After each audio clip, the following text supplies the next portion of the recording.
Sometimes when making videos, it can seem like all the shots are just boring and repetitive. So in this video, I'm going to show you 5 cinematic shots you can add into your next video to spice it up. So I figured I'd start off with one that a lot of people know about, but not necessarily a lot of people use, and it is basically filming into a mirror to film yourself. You see this a lot in videos where people are like at a bathroom sink.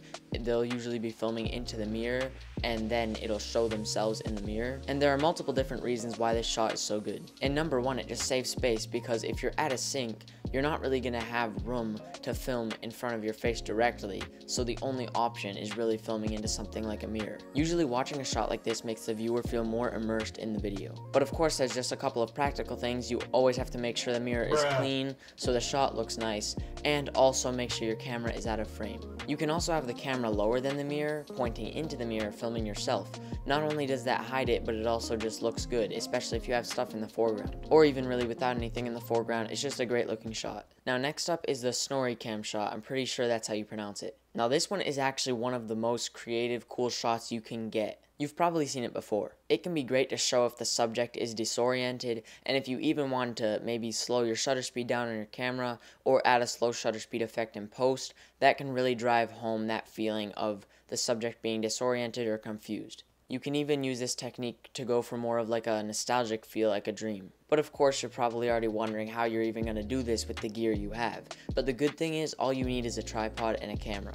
I haven't even done this much, but the way you do it is you put one longer leg of the tripod like resting on, say, your belt, and then you put the two other legs kind of on your sides through the belt, and then the camera's just up there in front of you and it films you, and it works really well for that shot. Now you do have to be really careful not to let your camera fall, but I think as long as you have a sturdy setup, that shouldn't be a problem. Now moving on to number 3, which is top-down shots. Top-down shots are great for showing a unique perspective in the scene, but they're most commonly used in unboxing videos. Now the camera doesn't have to be pointing straight down like a bird's eye view shot. It can also just be from a higher angle above the subject. It's a great way to show what the subject's feeling in the shot. For example, it could be, say the subject is very insignificant in that moment, then that could be a great way to showcase that.